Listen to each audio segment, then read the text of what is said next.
नमस्कार दोस्तों, स्वागत है आप सभी का क्रीसेंट एजुकेशन क्लासेस में। आशा करते हैं आप सभी लोग स्वस्थ होंगे। आज की वीडियो दोस्तों इन्फॉर्मेटिव होने वाली है। आज की वीडियो में दोस्तों हम बात करने वाले हैं बीआरपी और सीआरपी भर्ती के बारे में। बहुत से प्रश्न आपके द्वारा दोस्तों लगातार पूछे जाते हैं बीआरपी और सीआरपी को लेकर।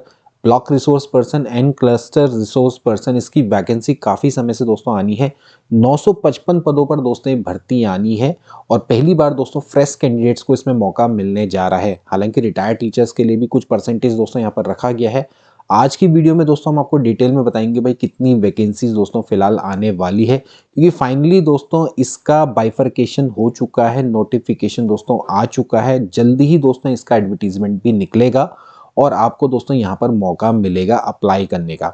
तो पहले जरा सा देख लेते हैं दोस्तों कितनी पोस्ट है। साफ साफ दोस्तों आपके सामने यहाँ पर दिख रही है, all post of BRP and CRP, block resource person and cluster resource person. दोस्तों ये आपकी केंद्र पोषित योजना के तहत दोस्तों रखे जाते हैं। यहाँ पर जो आपकी सैलरी है वो आपकी केंद्र वहन करती है। केंद्र सरकार काफ़ी हद तक 90% दोस्तों आपकी जो सैलरी है वो केंद्र सरकार वहन करेगी। तो इसमें दोस्तों आपको बहुत फायदा मिलने वाला है, अच्छी खासी हैंडसम सैलरी आपको मिलेगी।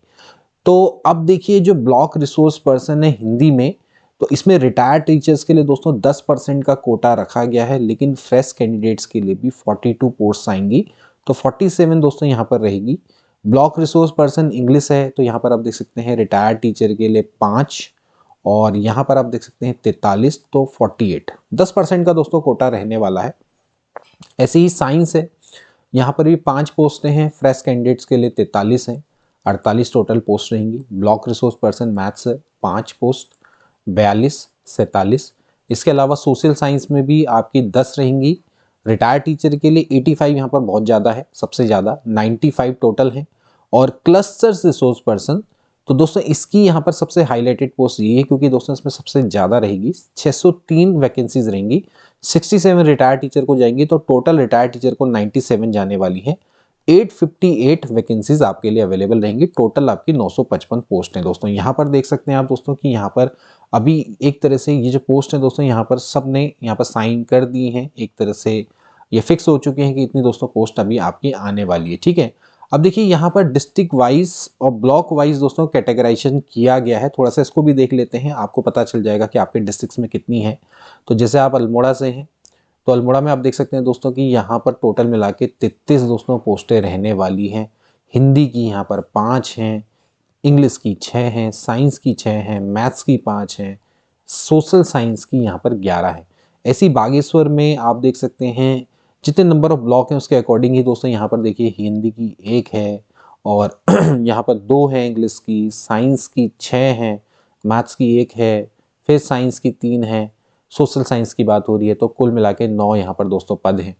चमोली में देखें तो यहाँ पर हिंदी के 5 हैं, इंग्लिश के 4 हैं, साइंस के 4 हैं, मैथ्स के 5 हैं, साइंस के 9 हैं और फिर दोस्तों यहाँ पर टोटल 27 है। तो ये सारी दोस्तों यहाँ पर आप जानकारी देख सकते हैं। पौड़ी गढ़वाल में दोस्तों 45 दिख रही है यहाँ पर, और ऐसे ही देखिए टिहरी गढ़वाल में 27 है। ठीक है, सो कुल मिला के आप देख सकते हैं कि यहाँ पर 285 दोस्तों यहाँ पर पद यहाँ पर अभी फिलहाल दोस्तों दिख रहे हैं, और ये आपके बीआरपी के हैं डिस्ट्रिक्ट और ब्लॉक वाइज। ठीक है, तो आप यहाँ पर देख सकते हैं कि 285 पदों का यहाँ पर ब्यौरा यहाँ पर इस तरह से दिया गया है।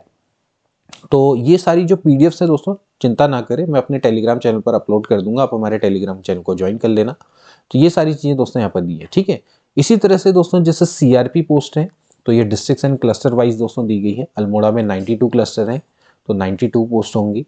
ठीक है, ऐसे ही आप देखें बागेश्वर है तो 26 यहाँ पर आपके क्लस्टर्स दे रखे हैं। तो क्लस्टर कितने हैं, ऐसी 19 है, फिर यहाँ पर 56 हैं। ठीक है, नैनीताल में 67 है, पौड़ी गढ़वाल में 94 है, टिहरी गढ़वाल में भी 94 है। तो यहाँ पर आप दोस्तों देख सकते हैं, तो कुल मिला के 670 यहाँ पर दोस्तों हैं। ठीक है, तो ये दोस्तों यहाँ पर अभी ऑफिशियली साइन किए गए हैं सबके द्वारा। इसके अलावा देखिए यहाँ पर रिजर्वेशन का भी दिखा रखा है कि टोटल नंबर आपकी पोस्ट 955 है, 10% जो टीचर्स हैं, उसके बाद 858 बीआरपी और सीआरपी का। तो हिंदी का दोस्तों पूरी तरह से कैटेगराइजेशन किया गया है। देखिए शेड्यूल कास्ट के लिए कितनी रहेंगी ना, शेड्यूल ट्राइब के लिए कितनी रहेंगी, ओबीसी के लिए कितनी रहेंगी, ईडब्ल्यूएस के लिए कितनी रहेंगी, अनरिजर्व के लिए कितनी रहेंगी, तो टोटल मिला के 42। तो दोस्तों यहाँ पर इस तरह से आंकड़ा दोस्तों यहाँ पर दिया गया है। और BRP Hindi, English, science, maths दोस्तों सभी का दोस्तों यहाँ पर डिस्ट्रीब्यूशन दोस्तों इस तरह ने कर रखा है प्रॉपरली दोस्तों। यहाँ पर इस तरह से वर्टिकल रिजर्वेशन में इनको बांट दिया है। तो आप देख सकते हैं कि जैसे सोशल साइंस है तो सोशल साइंस में दोस्तों आपकी एससी के लिए दोस्तों आपकी 16 पोस्ट रहेंगी, एसटी के लिए 3 रहेंगी, इसके अलावा ओबीसी के लिए 12 रहेंगी, ईडब्ल्यूएस के लिए 9 रहेंगी, अनरिजर्व के लिए 45 रहेंगी। ठीक है, टोटल आपकी 85 यहाँ पर दोस्तों पोस्ट हैं। ये तो खाली किसकी बात चल रही है दोस्तों, बीआरपी की। लेकिन सीआरपी का ऑन टोटल देखेंगे तो बीआरपी और यहाँ पर सीआरपी की हम बात करेंगे तो 115 आपकी एससी के लिए हैं, एसटी के लिए 24 हैं, 84 ओबीसी के लिए हैं, 60 आपकी ईडब्ल्यूएस के लिए दोस्तों। ये सारे के सारी वर्टिकल रिजर्वेशन है। ठीक, अनरिजर्व के लिए 320 है, टोटल मिला के 603 पोस्ट हो गई। तो ये हो गई आपकी फ्रेश कैंडिडेट की पोस्टें। ठीक है, ये दोस्तों आप यहाँ पर देख सकते हो। तो फ्रेश कैंडिडेट की 858 है, ध्यान रखना है। ओके, और 97 है टीचर्स के लिए। इसके अलावा फिर देखिए यहाँ पर दोस्तों आपका फ्रेश कैंडिडेट्स के लिए दोबारा से हॉरिजेंटल रिजर्वेशन, फिर ये इसके अंदर वर्टिकल रिजर्वेशन के अंदर दोस्तों क्या आएगा आपका हॉरिजेंटल रिजर्वेशन आएगा। तो उसमें दोस्तों यहाँ पर इस तरह से कैटेगराइज किया गया। आप देख सकते हैं कि यहाँ पर टोटल वैकेंसी जैसे शेड्यूल कास्ट है तो दोस्तों यहाँ पर आपकी 8 है, तो उसमें उत्तराखंड वुमेन के लिए 30% रहेगी। ठीक है, डिपेंडेंट ऑफ फ्रीडम फाइटर है उसके लिए 1 रहेगी, हैंडीकैप के लिए 2 रहेगी। इस तरह से दोस्तों यहाँ पर कैटेगराइजेशन किया गया है। ठीक, तो मतलब वर्टिकल के अंदर फिर हॉरिजेंटल कर रखा है। ठीक है, ऐसे ही फिर यहाँ पर देखिए इंग्लिश का ये सब्जेक्ट वाइज है। ठीक, ये हिंदी के लिए था, फिर इसके बाद दोस्तों फिर ये इंग्लिश के लिए आएगा। ठीक है, ये इंग्लिश के लिए हो गया। ऐसे ही दोस्तों आप ये देख सकते हैं, ये लिस्ट अपने अकॉर्डिंग पढ़ सकते हैं। जो आपका सब्जेक्ट है साइंस है तो साइंस में इस तरह से रिजर्वेशन दे रखा है। ठीक, ऐसे ही फिर यहाँ पर है मैथ्स, तो मैथ्स में भी देखिए टोटल मिला के 42 पोस्ट हैं। तो 42 पोस्ट हैं तो उसमें आपको दे रखा है कि भाई कहाँ पर कितना है। ये आपका वर्टिकल रिजर्वेशन है, तो वर्टिकल रिजर्वेशन के अंदर फिर हॉरिजेंटल रिजर्वेशन में कितने कितनी स्पोर्ट्स हैं, तो वो सारी की सारी दोस्तों यहाँ पर आपको दिखा रखी है। ठीक है, ऐसे यहाँ पर देखिए बीआरपी मैथ्स हो गया, देन इसके बाद बीआरपी सोशल साइंस है। ओके, एंड इसी तरह से सीआरपी सबसे ज़्यादा है। तो आप देख सकते हैं कि टोटल नंबर पोस्ट आपकी 603 है। तो इसमें शेड्यूल कास्ट है तो उसके अंदर दोस्तों आपकी टोटल वैकेंसी 115 है। तो इसमें वुमन के लिए 30% रहेंगी, यानी कि एससी महिला की यहाँ पर 35 पोस्ट रहेंगी।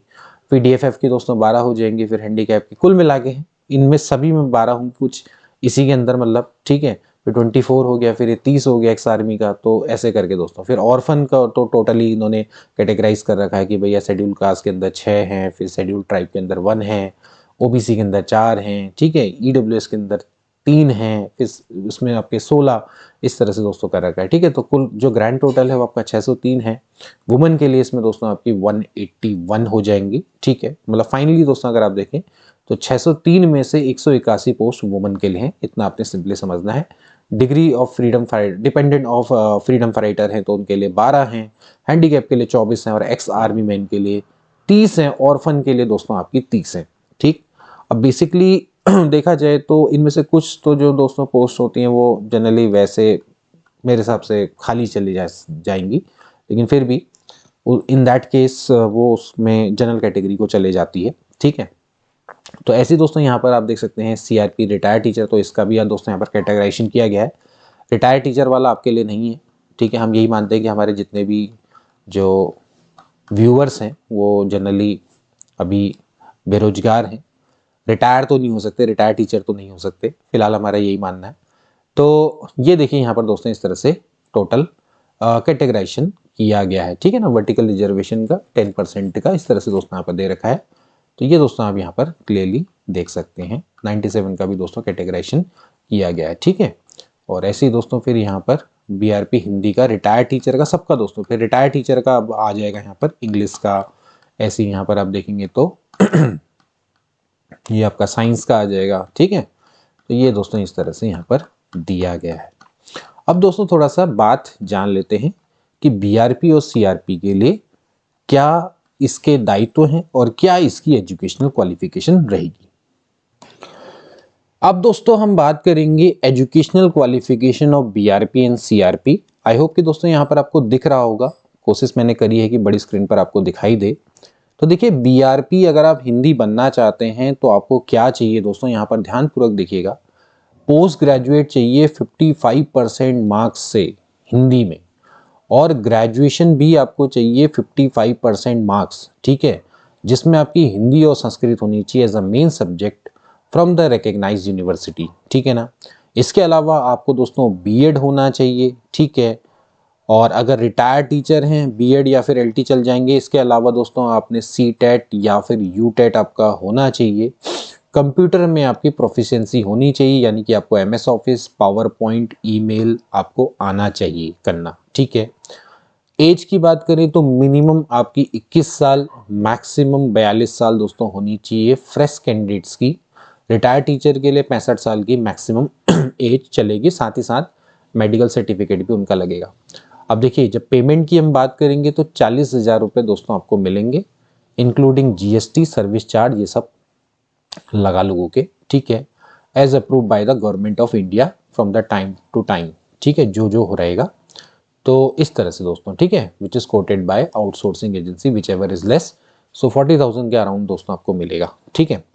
इसके अलावा बीआरपी इंग्लिश भी देख लो तो 55% मार्क्स चाहिए अंग्रेजी में, ग्रेजुएट में 55% चाहिए, इंग्लिश आपका मेन सब्जेक्ट होना चाहिए, बीएड मैंडेटरी है, सीटेट यूटेट होना चाहिए, कंप्यूटर प्रोफिशिएंसी 21 से 42 साल, बाकी सैलरी वही।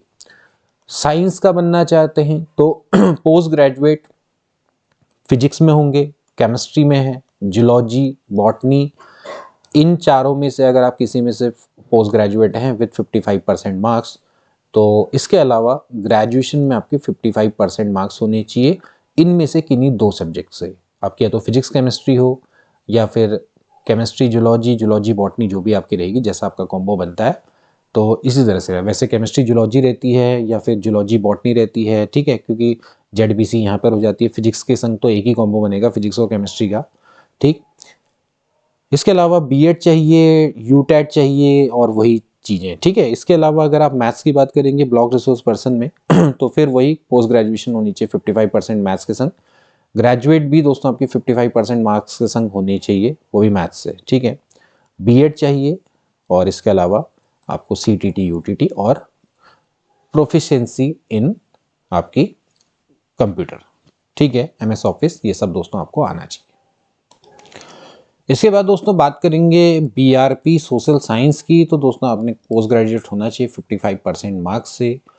कौन सा सब्जेक्ट है? Economics, political science, geography, history. इन चार में से आप किसी में से अगर आप परास्नातक की आपके पास उपाधि है और 55% आपके मार्क्स हैं तो आप इसके लिए अप्लाई कर पाएंगे। साथ ही साथ ग्रेजुएशन में भी दोस्तों आपके 55% मार्क्स होने चाहिए और इन में से, इन चारों में से किन्हीं दो सब्जेक्ट से आपकी ग्रेजुएशन दोस्तों होनी चाहिए, 55% मार्क्स होने चाहिए, ठीक है ना। बाकी वही है, बीएड है, टैट है, इसके अलावा वही MS office, computer proficiency, power point, email आपको आना चाहिए, ठीक है ना। अब ये तो हो गई दोस्तों बीआरपी की बात। सीआरपी की अगर हम बात करें तो इसमें तो दोस्तों आपका क्या है कि केवल पोस्ट ग्रेजुएशन चाहिए, 55% marks of any subject from the UK recognised university. इसमें कोई सब्जेक्ट का क्राइटेरिया नहीं है, आप पोस्ट ग्रेजुएट होने चाहिए 55% मार्क्स से, बस। इसके अलावा बीएड चलेगा, सीटीटी, यूटीटी चलेगा और इसके अलावा कंप्यूटर प्रोफिशिएंसी चलेगी। सबसे बड़ी बात, इसमें सैलरी दोस्तों उतनी है जितनी एक बीआरपी को मिलती है, उतने ही दोस्तों आपको सैलरी इसमें मिलेगी। इसमें सैलरी कोई लेस नहीं है, 40,000 दोस्तों आपको इसमें मिलने वाली है, ठीक है। इसके बाद दोस्तों जैसे इसमें ध्यान देने वाली बात है कि एज रिलैक्सेशन भी रहेगा, जो कि मिलता है ऑर्डर के अकॉर्डिंग। 5 साल का दोस्तों मैक्सिमम एज रिलैक्सेशन मिलेगा, चाहे वो डीएफएफ की बात की जाए as per government order. 10 years का मैक्सिमम एज रिलैक्सेशन मिलेगा फिजिकली हैंडीकैप को, और इसके अलावा 5 ईयर्स का मैक्सिमम एज रिलैक्सेशन मिलेगा एसटी, एसटी, ओबीसी कैंडिडेट्स को, जो कि मिलता है, ठीक है। तो अपर एज में 42 साल से ऊपर में आपको जो बेनिफिट्स मिलते हैं रिजर्वेशन के, लाइक एज रिलैक्सेशन, तो वो तो मिलेगा ही मिलेगा, ठीक है। इसके अलावा दोस्तों यहाँ पर कुछ रोल्स एंड रिस्पॉन्सिबिलिटी भी लिखी हुई है, बीआरपी के क्या क्या दायित्व हैं, ठीक है, क्या क्या उसकी रिस्पॉन्सिबिलिटीज हैं दोस्तों, ये सब लिखे हैं, उसका क्या रोल है, ठीक। तो बीआरपी डिप्लॉयड होगा by the outsourcing agency. Outsourcing agency ही दोस्तों इसको नियुक्त करेगी, ठीक है। इसको दोस्तों अप्रूव करने होते हैं tour programme for each month from the higher authorities in advance, ठीक है ना। तो ये दोस्तों इसको करने होते हैं। इसके अलावा मंथ की जो एक्चुअल विजिट है, रिपोर्ट्स हैं, उनको सबमिटेड करना होता है, ठीक है। BRP will prepare an implement need based annual monthly comprehensive quality improvement plan for the block। तो वो क्या करेगा, आपका एनुअल रिपोर्ट बनाएगा, ठीक है, कि किस तरह से हम अपने ब्लॉक की क्वालिटी को इम्प्रूव कर सकते हैं, ठीक है। ऐसे ही will organise academic meeting of the cluster according to BRC in every month, ठीक है ना। एकेडमिक मीटिंग को ऑर्गेनाइज करवाएगा, ठीक है ना। और इसके अलावा उसके जो मिनट्स हैं उनको शेयर करेगा सारे क्लस्टर में और हायर अथॉरिटीज़ को, ठीक है। इसके अलावा SMC मीटिंग होती हैं स्कूल्स की, उनमें पार्टिसिपेट करेगा, ठीक है। और इसके अलावा उसके जो मिनट्स हैं उनको भी शेयर करेगा हायर अथॉरिटीज़ को, ठीक है। तो ये दोस्तों यहाँ पर है। इसके अलावा will organise in service teachers training, ठीक है। वो जो टीचर्स जो होते हैं, LT टीचर्स है, लेक्चरर्स हैं, उनकी जो ट्रेनिंग है उनको ऑर्गेनाइज करेगा, उनका प्रबंधन करेगा, ठीक है। उसके अलावा उनकी जो रिपोर्ट्स है उनको प्रेजेंट करेगा रिपोर्टिंग अफसर को, ठीक है, और कंसर्न डिपार्टमेंट को, ठीक है। इसके अलावा जो सर्वे का काम करेगा, ठीक है, after serving the children who are dropped out the school in the block, जो कि बच्चे जनरली छोड़ देते हैं स्कूल को, ठीक है ना। They will admitted to age appropriate class, ताकि वो उनको अपनी एज के अकॉर्डिंग क्लास मिल पाए। दोस्तों आप जैसे जानते हैं RTE है, ठीक है ना। RTE में तो जो दोस्तों आपको पता है राइट टू एजुकेशन में दोस्तों उनकी एज के अकॉर्डिंग ही दोस्तों उनको क्लास दी जाती है नेसेसरी, ठीक है। इसके अलावा अरेंजमेंट करेगा उनकी ट्रेनिंग का, ठीक है। ये सब चीज़ें दोस्तों हैं। Will visit at least 10 school every month, ठीक, हर एटलीस्ट 10 स्कूलों को मंथ में विजिट करना है, ठीक है, उनकी इंफॉर्मेशन भेजनी है, ठीक। इसके अलावा providing support to teacher for continuous and comprehensive evaluation, ठीक, सपोर्ट करेगा टीचर को ताकि वो आसानी से मूल्यांकन कर पाए, ठीक है। इसके अलावा जो भी चीज़ें दोस्तों हो सकती हैं उसकी मदद से की जाएंगी, ठीक है। ये सारी चीज़ें दोस्तों यहाँ पर BRP के दोस्तों यहाँ पर रोल लिखे गए हैं। BRP will prepare and present the upcoming annual action plan and estimate budget of the block as per instruction given by the higher authority, ठीक है ना। तो एनुअल एक्शन प्लान को वो बनाएगा, प्रेजेंट करेगा, ठीक है, एस्टिमेटेड बजट को बनाएगा, जो भी उसको इंस्ट्रक्शन मिलेगा हायर अथॉरिटी से, ठीक है। तो ये इसके काम होते हैं। ऐसी BRP will update the following information, क्या क्या अपडेट देगा वो, ठीक है। Information regarding the number of school student, physically human resource available to the school and the educational level of the school, ठीक है। इंफॉर्मेशन देगा रिगार्डिंग कितने नंबर ऑफ स्कूल में स्टूडेंट कितने हैं, ठीक है, क्या क्या वहाँ पर रिसोर्सेज अवेलेबल हैं, ठीक है, एजुकेशन लेवल कैसा है, टेक्स्ट बुक है या नहीं है, टीचर्स का डेटा, इनोवेशन, सिलेबस, ठीक है, समग्र शिक्षा से रिलेटेड जो भी डिजायर्ड इंफॉर्मेशन होगी वो सारी की सारी वहाँ पर देगा, ठीक है। इसके अलावा will participate in academic review meeting organise by the DIET every month, ठीक है। एकेडमिक रिव्यू मीटिंग होती है जो कि डाइट आयोजित करता है, उसमें पार्टिसिपेट करेगा, उसमें प्रतिभाग करेगा, ठीक है। Will ensure compliance with instruction given the review meeting, ठीक है, जो भी उसको वहाँ पर आदेश मिलेगा उनको करना सुनिश्चित करेगा, ठीक है। ये सारे के सारे दोस्तों उसको दायित्व रहते हैं। Will execute other assign task on time by the higher authority, higher authority जो जो टास्क देती रहेगी उसको करेगा, एग्जीक्यूट करेगा। इस तरह के दोस्तों BRP के दायित्व हैं। ऐसे दोस्तों CRP के रहते हैं दायित्व, सेम टू सेम दोस्तों दायित्व है, वो क्लस्टर के लेवल पे करेगा और ब्लॉक के लेवल पे कर रहा है, ठीक है। फिर वही चीज है ये सारी चीजें दोस्तों आपकी सेम टू सेम दोस्तों यहाँ पर उसकी लिखी हुई है। बस वो क्लस्टर लेवल पे कर रहा है, वो आपका दोस्तों क्या कर रहा है, वो ब्लॉक लेवल पे दोस्तों कर रहा है, ठीक है। तो ये दोस्तों इसके कुछ दायित्व दोस्तों लिखे गए हैं और इनके अकॉर्डिंग ही अगर आपका सिलेक्शन होता है तो ये आपका दोस्तों यहाँ पर कार्य रहेगा। अब दोस्तों जल्दी ही आउटसोर्सिंग जब एजेंसी है वो जब इसमें नियुक्त हो जाएगी तो फिर उसके बाद आगे की कार्रवाई होगी, तो जल्दी उसके बारे में भी आपको अपडेट करेंगे। आई होप दोस्तों आपकी आज की वीडियो समझ में आई होगी और अच्छी लगी होगी। मिलते हैं नेक्स्ट वीडियो में, तब तक के लिए take care and good bye.